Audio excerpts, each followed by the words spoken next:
Hello, and welcome to episode 31 of the Brain Cancer Podcast. First off, I want to say thank you so much for taking the time out of your day to tune in and listen to the show. It really means a lot to me. I look forward to making these episodes, and I hope that everybody can take away a little something from them. It's just something I really enjoy doing, and I hope it is something you enjoy listening to. The fact that you take time out of your day to listen to me just means so much to me. Just a short update on me. I am waiting on my next MRI, which should be at the end of June, in a few more weeks. I will be telling you all whatever happens, whether it's good, bad, hopefully just a boring scan. As we sit here in the beginning of June, we're going to take a look back and look at some of the new studies, stories, and a couple other good articles for the month of May.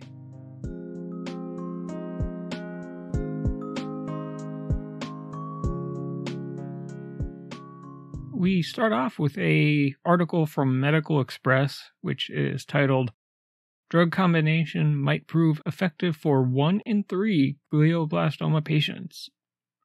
Based on the findings of a new study led by the Translational Genomics Research Institute, TGen, part of City of Hope, a coast-to-coast clinical trial that is planned and, if successful, could lead to FDA approval of the first new drug in more than a decade for glioblastoma, the most common and aggressive type of brain tumor.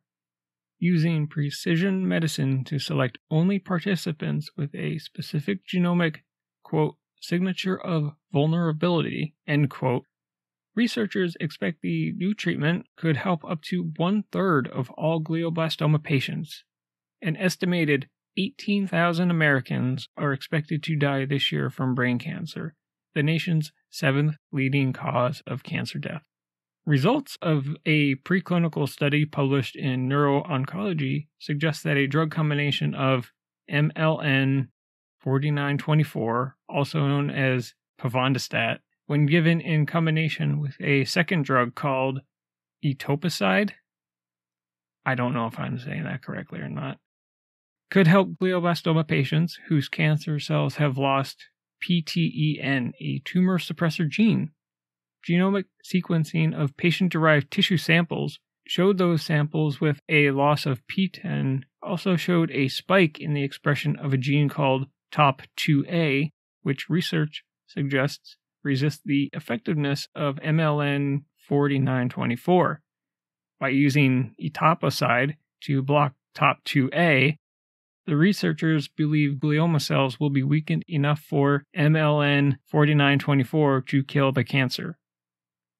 I will definitely be including the links in the bottom of the description because there are a lot of abbreviations here. The last drug to receive FDA approval for glioblastoma was Avastin in 2009. Average patient survival for glioblastoma remains stuck at about 15 to 18 months. I've said this multiple times that we're going on 2 decades now. And glioblastoma and other diffuse brain tumors are so far behind on advancing treatments. And that's why I like covering all of these stories, because there is research going on and they're trying to make it so hopefully, eventually, even brain cancer could just be a treatable and chronic disease instead of a terminal disease. The identification of MLN 4924/pevondostat grew out of a high-throughput screen nearly a decade ago of more than 100,000 different drugs, trying to find an effective molecule that was also small enough to pass through the blood-brain barrier.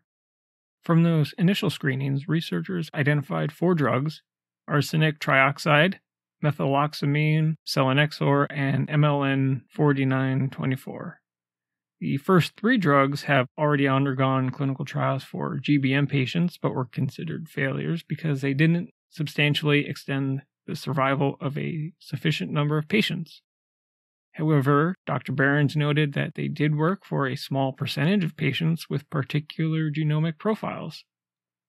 Pevondostat, which was originally developed for another disease, has never been tested in patients with glioblastoma.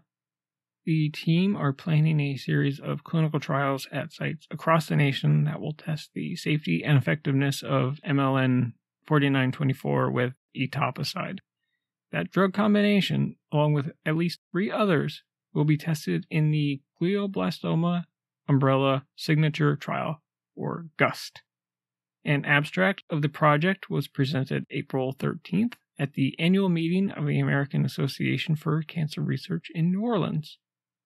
I've also mentioned before how it is this sheer amount of mutations and different type of brain cells which can be affected, which makes it impossible for there to be some sort of one-size-fits-all treatment. The future has to be some sort of personalized combination therapy, which includes surgery, possibly radiation, and then some sort of immunotherapy or one of these new combination treatments that they are constantly working on. Next up, we have a brain tumor cell magnet. Technology called GlioTrap acts like a Trojan horse to treat glioblastoma, the most common type of brain cancer. After surgery to remove a primary tumor, researchers introduce a gel loaded with chemoattractant molecules into the cavity that have the effect of attracting cancer cells.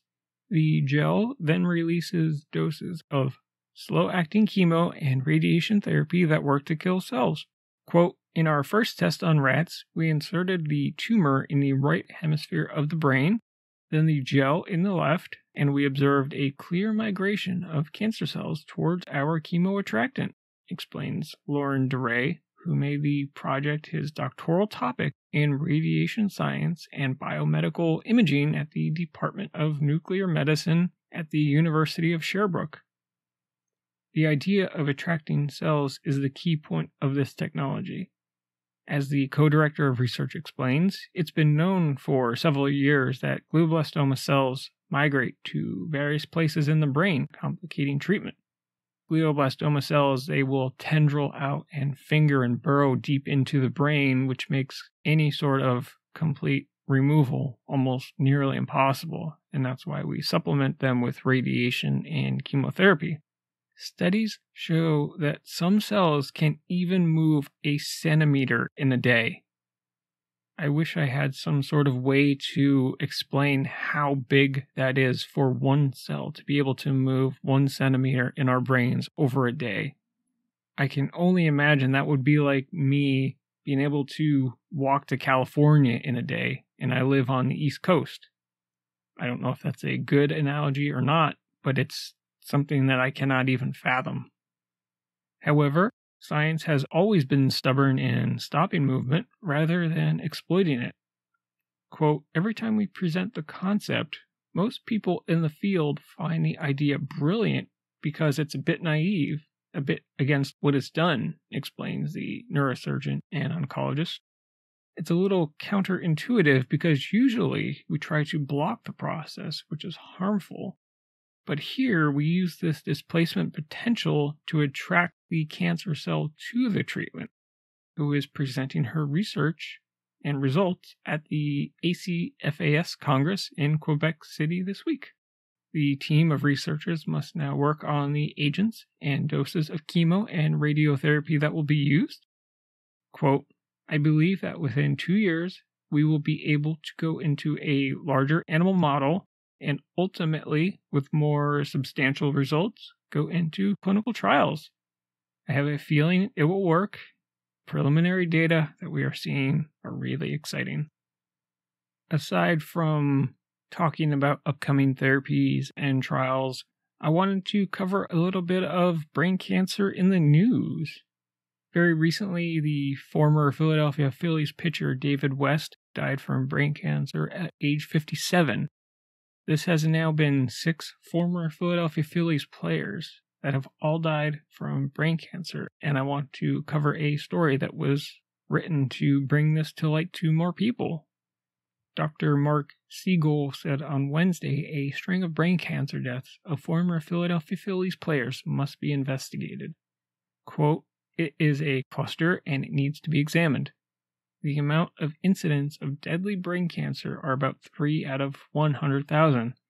This is 3 or 4 times that or more, he said, after the former Philadelphia Phillies pitcher died from brain cancer at 57.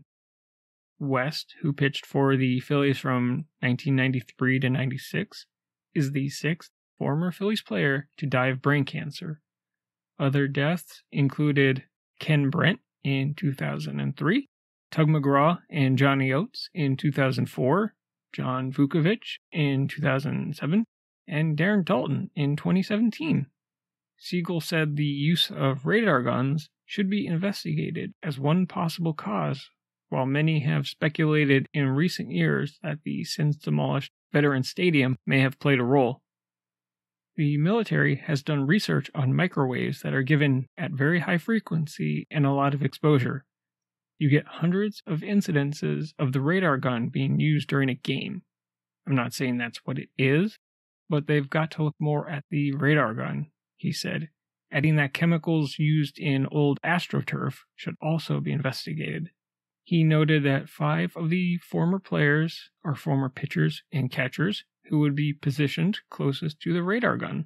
Larry Anderson, former pitcher of the Phillies, said the matter is, quote, confusing because while 6 former Phillies players had died from brain cancer, former grounds crews workers did not, and he said it's been, quote, devastating to see these deaths occur.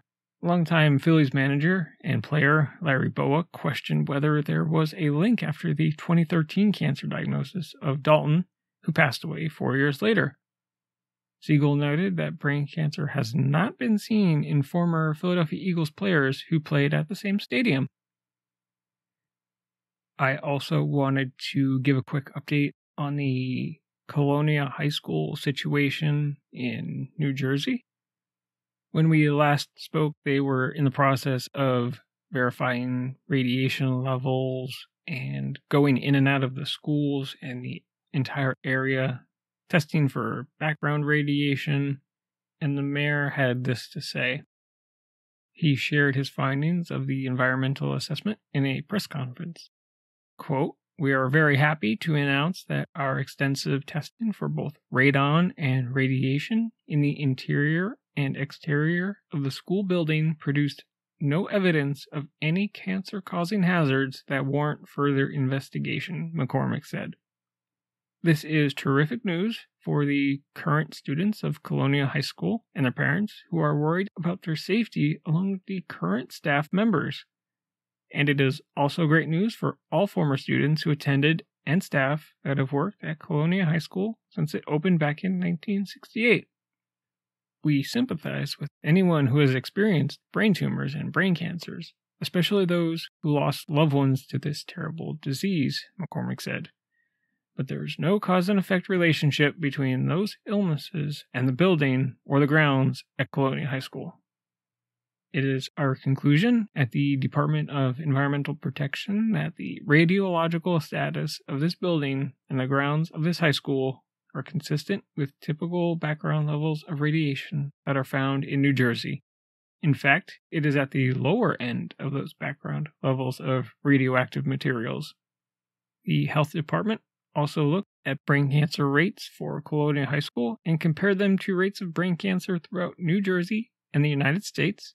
Quote, "The rates are actually consistent in New Jersey with the United States," McGreevy said. This approach of calculating the expected number was done to provide context to the community. McCormick added that calling it a cancer cluster was wrong. The CDC defined a cancer cluster as a, quote, "greater than expected number of cancer cases that occur within a group of people in a geographic area over a period of time," end quote. Cancer clusters are difficult to prove because cancer is a relatively common disease, and cases of cancer that can appear to cluster when there is no connection among them. That is, clusters of cancer can arise by chance. He ended with, "Whoever started calling this a cancer cluster, to use that phrase, was ill-informed," end quote. I'm not really sure what to think of this. I don't know if it's some sort of weird coincidence or amount of random chance, but it just seems to me to be too much of a coincidence. I hope that they can continue to look into this because something just doesn't seem right to me. I might be alone in that, and I'm sure that some of them may have just been completely unrelated to the school. But I'm still not willing to just completely rule that out. If any more news does come up about this, I will, of course, keep you all updated, and I will be following along with it just in the news and see if I hear anything else about it. All right. I wanted to end this episode on a positive note, if we can.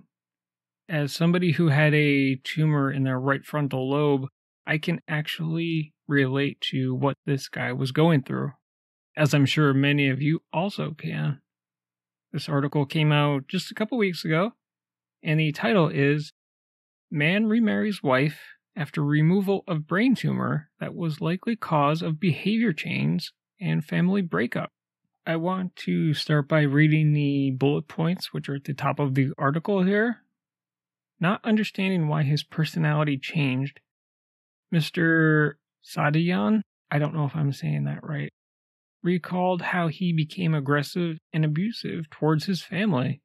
It led to a breakdown in his family relations and a divorce in June 2020.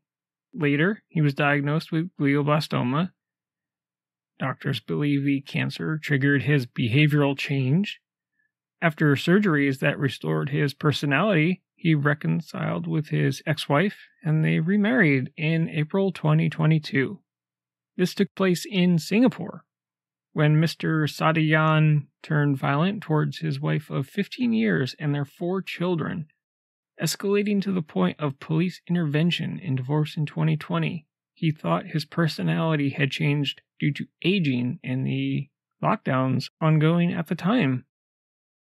However, doctors at NUH, including a former colleague who could not believe his family relations would break down this way, later found that his behavior likely changed for the worse because of a brain tumor. This man is only 48 and he remarried while he continues to undergo treatment for the cancer. Recounting his experience to reporters at NUH, the product manager at a medical company spoke of how his behavior began to change about 2 or 3 years ago, which he thought was normal due to aging and the stifling environment around him. We were still very early in the lockdown days, and he said, quote, I experienced some mood swings, which sort of gradually increased, and that affected both me and my family. Things got so bad he turned violent and abusive towards his wife of 15 years and their 4 children, so much that the police had to be called in and he and his wife divorced in 2020. He only discovered the true nature of his condition in the year after his divorce, when he began experiencing, quote, whiteouts, also known as epileptic seizures.